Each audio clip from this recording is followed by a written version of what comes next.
And now, your live Doppler 18 forecast with meteorologist Cameron Hoffman. Weather from where you live. Boy, oh boy, a cold start to the day, to say the least. Temperatures right now, 4 degrees. Winds are calm, though. That's the good news. That wind chill still 4 as well. So far this morning, only a wind gust of around 3 miles per hour. So relatively calm conditions throughout the morning, but cold. And that's going to bring us some more snow later on in the day today. Our second round of snow in 2 days. A lot like what we saw yesterday, anywhere from about 1 inch to 3.5 inches with the heaviest snow in the northern portion of the viewing area. Even a chance for some freezing rain for the southern half later on today. But the good news is warmer temperatures are on the way for next week. Let's get a look at SatRad. There's the snow that moved on through yesterday, bringing the snow. We saw anywhere once again from about 3 to 4 inches of snow yesterday. Our second round up in Iowa right now. That's going to continue to kick further to the east throughout the day today. Look at the cloud cover that's moved on in advance of this storm system. That's going to act like a blanket, keeping all those cold temperatures that we're seeing right now in the viewing area. That's the problem later today when a warm front begins to move into the southern part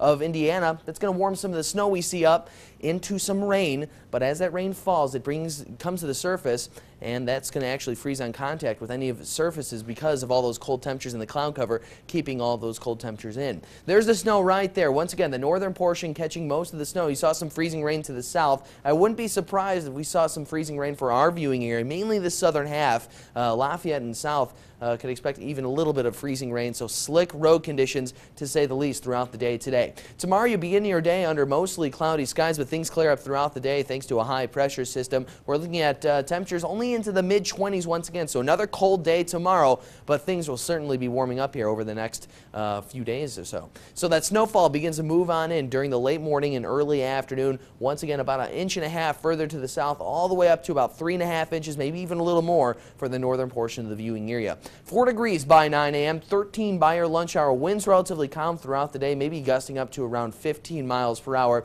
Your 5 p.m. forecast, 24 degrees. That'll be your high temperature with that snow moving on in. 17 degrees overnight tonight. That snow continues, clears up by tomorrow. 26 for your high temperature tomorrow afternoon. And then we get into the 40s. 47 degrees for your high temperature Sunday, Jamie. 40 on Monday. We cool down to around 35 degrees on Tuesday, but really mostly sunny skies that day, so we can't do a whole lot of complaining about that. Wednesday and Thursday back in the 40s once again with another chance of rain, maybe even a little snow Thursday night. All right, so we got to make sure we bundle up there. Lots of layers today, especially with single digits. Single digits this morning, that freezing rain later in the day along with the snow really making for some slick road conditions. So please drive safely. Allow more time on the road for you yourself to get to your destination later on today. Mainly the commute home will be what's affected by the snowfall we see later on. All right, Cameron, thank you.